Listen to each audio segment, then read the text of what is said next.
ration card আৰু অৰুণোদয় সুবিধা লাভ নকৰা লোকৰ বাবে ভাল খবৰ মাজত মাত্ৰ এটা দিন 15 ছেপ্টেম্বৰৰ পৰা আৰম্ভ হ'ব নতুন ৰেচন কাৰ্ড আৰু অৰুণোদয়ৰ আবেদন প্ৰক্ৰিয়া নতুনকৈ 20 লাখ পৰিয়ালক দিয়া হ'ব ৰেচন কাৰ্ড নতুনকৈ প্ৰতিটো সমষ্টিতে 10,000 মহিলাক দিয়া হ'ব অৰুণোদয় আঁচনি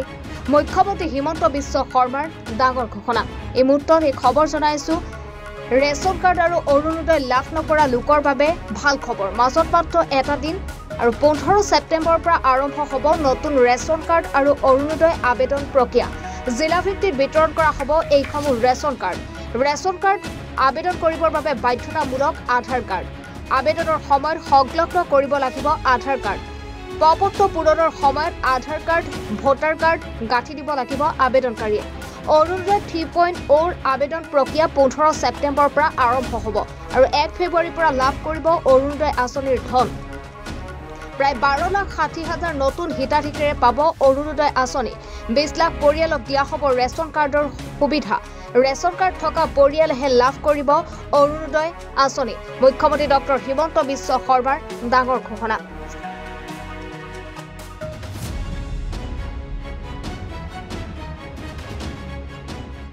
নমস্কাৰ মহৎপল দাস আৰু আপোনালোকে চাই আছে এনি ভাৰত আৰু আপোনালোকক জনাবলৈ পাই মই বহুত সুখী হৈছোঁ যে আমাৰ সকলোৰে মৰমৰ শ্ৰদ্ধা জুবিন গাৰ্গৰ গীতসমূহৰ ভিত্তিত এটা খুব সুন্দৰ ৰিয়েলিটি শ্ব' এনি ভাৰতে আয়োজন কৰিছে জুবিনৰ গানে কি আনে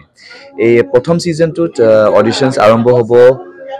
আগষ্টৰ পৰা অসমৰ বিভিন্ন জিলাত গতিকে মই সমূহ কলাকুশলী বিশেষকৈ যিসকল প্ৰতিভাশীল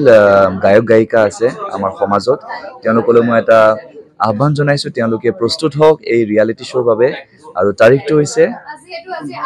15 আগষ্ট 2024 চন এনি ভাৰতৰ অডিশ্যন জুবিনৰ গানে কি আনে